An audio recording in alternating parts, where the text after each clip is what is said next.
Well, I have just finished my first season of solo podcasting. And let me tell you, this has been an interesting season. I was so blessed to have so many people who wanted to come on and share their stories and talk about fire family life. I'm very grateful and I'm looking forward to next season. I'm going to take a little break for the month of December and probably some of January. Just because it's been a lot. So, as you know, I have been co-creating for the last 5 years, and this year, things look a little bit different, and I am now solo, and the co-creator is also solo. So for me, it has been a very interesting experience. Trying to work full time, maintaining the kids, maintaining the husband, maintaining myself, podcasting, producing, finding people to come on, guests, doing the reels, doing the editing. Um, it's been a lot. I'm not going to lie. I've had the worst imposter syndrome. It's been really a challenge for me. There have been so many times when I've just said, you know what, I'm fine. I don't want to do this anymore. I'm fine. But for whatever reason, I keep showing up. Um, and if you follow me on Instagram, you'll see there are days when I don't show up, and that is because I don't want to, and I want to protect my peace that day. And I think that's okay. Um, it's just, we don't have to do the things that we don't want to do all the time. I obviously show up to my recordings. Um, I, show up when there is something on the schedule, but posting every day and being in stories every day, I try my best, but at the end of the day, it's like, it is what it is. But I will say, by the time you see this, I will have already had 1,000 streams on the podcast, which is pretty impressive actually for me. I'm impressed with myself. I'm impressed that I kept my foot on the gas. I set goals for myself at the beginning when I started. Um, and I fulfilled pretty much everything that I had put on my list. So yay for me. It's been a lot. I'm not going to lie. I'm very, very lucky to have an extremely supportive husband. Um, 5 years ago when I started podcasting, it was a very different, even with having a co-creator. I was just in a different space. We were in a different part of our marriage too. And I think, to be honest with you, every 5 years or so, I think for us, marriage looks a little different. I don't think that's a bad thing either. I think we learn to live with each other and grow and evolve together. And I think that's the most important part, is that through it all, we have always grown together. So the best part about being married to a firefighter for me is he is always able to adapt to new situations, because, throughout our marriage, we will be married 23 years this year. So 23 years in November. You might be seeing this after our anniversary, actually. Um, and about every 5 years or so, we kind of evolve. And we've been very lucky enough to evolve together for the most part. Our marriage has been a challenge, I would say. We got married very young, and we've literally grown up together. I've been with him longer than I've lived without him. So I am 46 now, and we've been together since I was 19. So I've don't really know my life without him anymore. I'll plan to have him on next season, but if you know my husband, you know what an amazing guy he is. And I've been very lucky to have him support me, because there's not a lot of people that could. I am super, super hyper independent. And I've been like that my entire life. I think being a firewife actually made it worse. I don't think we could have planned that really, but it is what it is. So let's talk about what it is like to be hyper independent and then marry a firefighter. Um, there's been many times in our marriage when, especially when the kids were very small, where I just refused to let him be part of the home dynamic because I was so afraid and so insecure that he was going to screw it up that I just made him a ghost in his own house. And it was something that we learned in therapy, obviously, that I was doing and that I was not aware of.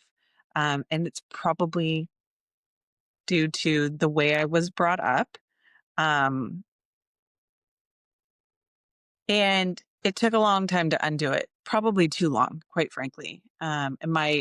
I would recommend to you that you not do that. As you can see, my sign says the same thing. If you don't do it my way, you will be pushed off the broom. My husband jokes about that now, but I gotta say, hyper independence, not a flex.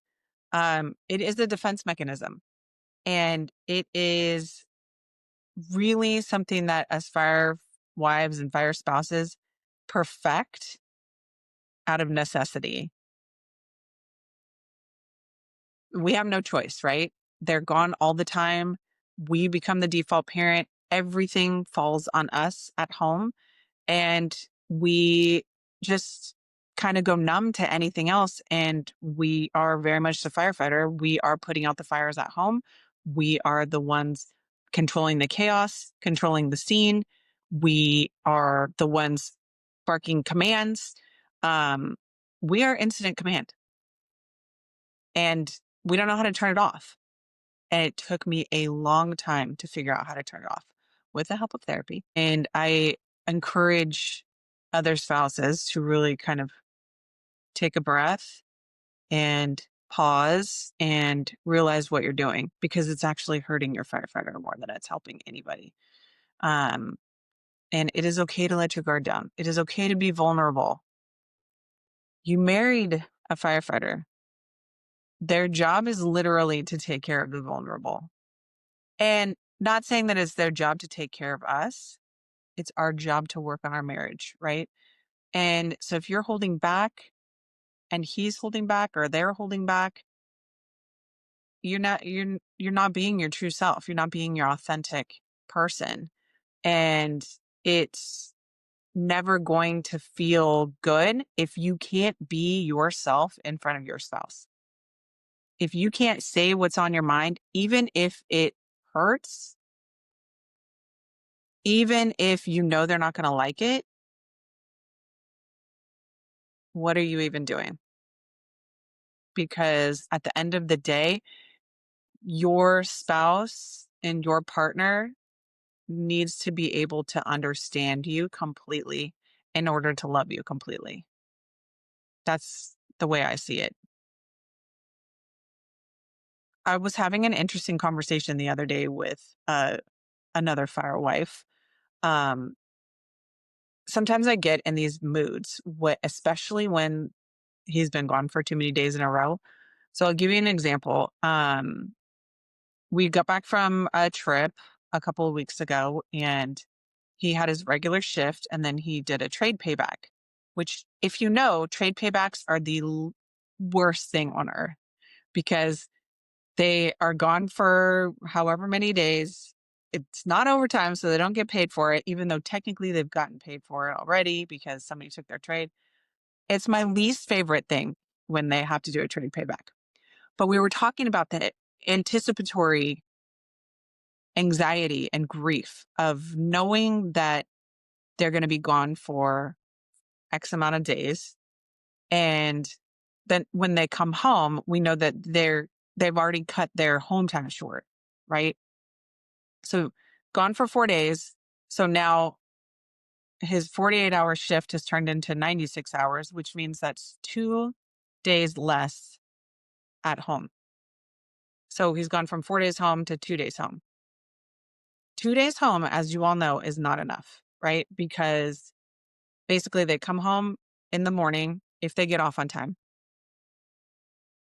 and they're home for that day, the night, the get up the next day, and then they already have, we call them the Sunday scaries in our house, when they already are anticipating going back to work, right?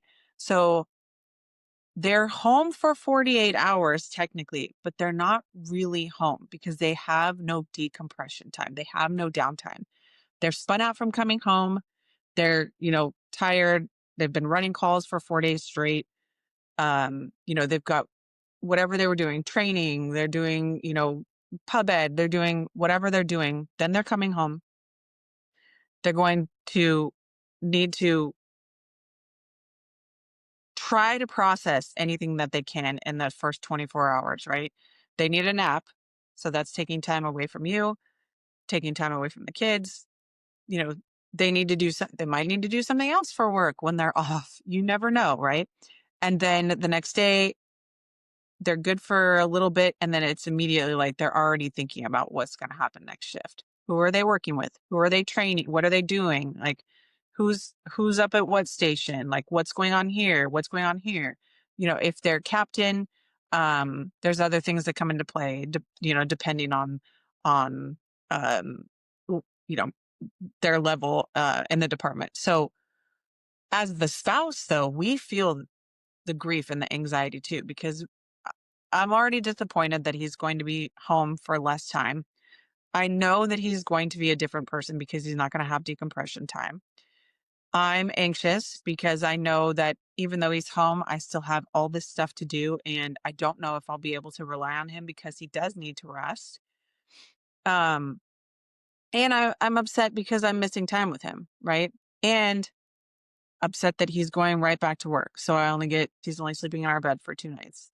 I'm working during the day, so that's limiting our time together too. It's so hard, even as a spouse who's been married to a firefighter for 18 years, it is so hard for the spouse's brain to get out of that negativity, right? It is something that we really have to practice mindfulness and understanding of ourselves so that we don't put that on them, and we also don't feel negatively about them. The dynamic is so rough sometimes, and people don't talk about it enough. It's just so interesting to me because when I was talking to this other firewife and I was, telling her how I was feeling, and she was like, "Oh my God, yes, I do that too. I get sad and I get mad and I get frustrated and anxious, all of these things."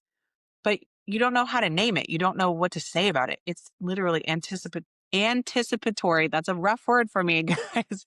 Anticipatory grief or anticipatory anxiety.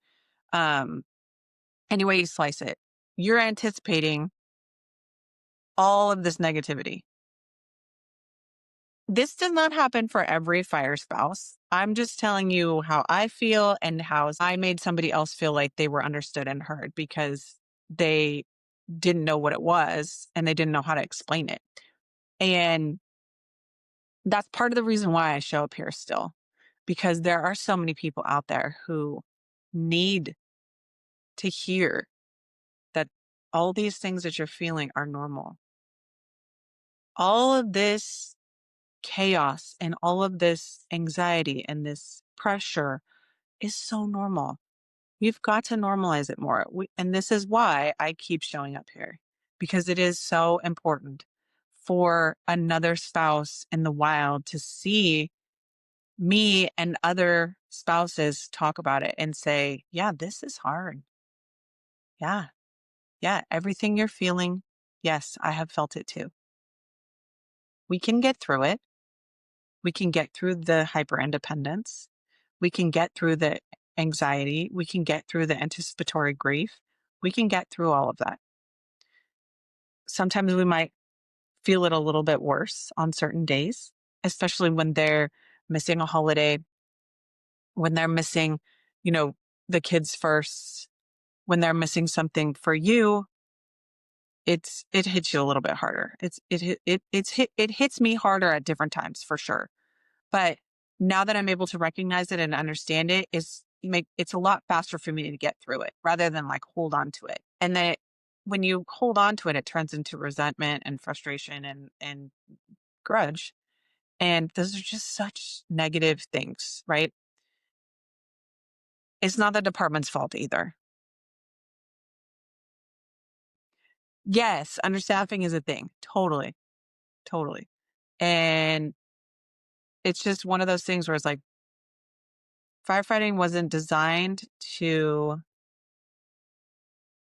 understand the family, right? Like the job was not ever for the family. It was always just for the firefighter. And the firefighter had to figure out how to squeeze the family into his world, their world. It's not the case anymore. It's just not. Um, and I think that's okay. I think everything needs to evolve. And I would love it if departments were fully staffed. I would love it if um, firefighters were paid a living wage so they didn't have to work overtime. I would love, love, love for there to be so much less Mandos. I would love for maybe the younger generation and maybe those about to retire not take advantage of calling in sick when you're not sick or when there's not a family leave situation happening. Um, because it screws the other people. I mean, if you're calling in sick and you're not really sick, and then you cause a force or a Mando, immediately, I hate you. Like, I don't know what else to say. Like, I get it. You have a family, you have a life. So does everyone else in the department. And your lack of planning and your selfishness or whatever should not be my problem. Should not be that family's problem. You causing a force, mm-mm, immediately no. I've seen what I needed to see. No. Mm-mm, mm-mm, no. That's just me. And I'm pretty strong in my convictions. So I'm sure people are going to hate on that. I don't really care. I get it. The way that it's set up, again, not for families, right? So, and not sick leave personally, I could go off on it. I won't. I'm going to choose not to. But yeah, it's a thing. It's an issue for me. And I think for a lot of people and a lot of departments. Um, but me, for the last 5 years, it has been me and a co-creator, and now it's just me. And I really appreciate how many of you keep showing up for me. I have so much love to give fire families. I'm a little harsh sometimes. I take stuff very personal. It is an ongoing process that I've been working on my entire life. I'm also not afraid to say what's on my mind. I'm not afraid of backlash. I don't love confrontation, but I will not back down. Um, there's been some interesting learning curves that I've had to kind of overcome this year. And one of them is backing off of more personal fire related stories. And what I mean by that is, you know, when I was co-creating, uh, there were times when I would post reels that were raw, um, and they triggered a lot of, I'm not going to say confrontation, but they triggered a lot of animosity in uh, within my husband's department, I guess you could say. Um, and maybe mistrust, which is a weird thing to say, because I value the fact that my husband wants to come home and talk to me about what's going on with him at work. However, I should have been more thoughtful about things that I posted because some of them were a little bit on the nose and people were offended. Uh, and maybe don't trust my husband. But my husband has always been one of those people who says, say how you feel, and it doesn't matter. It shouldn't affect me because it's not me saying it, it's you saying it. I can't be responsible for everything that my husband says. And he feels the same as me. And he's always been the one to say, use your voice. There's a lot of people out there that need it. And so I do. And I don't feel bad about it. In most cases, there have been times when I have felt I've probably crossed the line and I shouldn't have. Um, but we're all learning. I'm, you know, always learning. If we are not learning, we're not growing. And that's been my tagline forever. Everyone makes mistakes. It's the people who can't get over that mistake that have the real issue. The forgiving people, I'm down with you. You guys are my homies. Um, and that's for me because I know I'm very good at holding a grudge, like very good at it. But I'm also now a lot better at just saying like, do you? I don't think that's the right decision, but it's not my decision to make. So you can go and grow and it doesn't need to affect me in any way. I'm going to look at you sideways when I say that, but you're still going to do you. And no matter how I look at you. So that's okay. I really hope you have gotten something out of some of these podcasts. I have been very lucky, like I said, to have some really great guests this season, and I am looking forward to next season already. Um, I think there's going to be a lot more in store for the Carry On Fire family. Not just the podcasts, some other things I've got nose on. And I am just, so happy you are tuning in, and I just wanted to say thank you. And I look forward to seeing you in a few months when I come back for season 2. I can't even believe I just said that. It's so crazy. I'm gonna get a little teary here. No, just kidding. Okay. If you have any suggestions or anybody who you would ever be interested in having on the podcast, DM me, send me an email, pop into my website, make a comment on YouTube. I'm always open to suggestions. I love talking to people. Uh, it's fun to hear their side of it. And especially the fire spouses. Oh my gosh, I have heard some crazy stories this season, but it's been great and it's so fun. So I am just so humbled and so grateful and so appreciative of all of you. So thank you.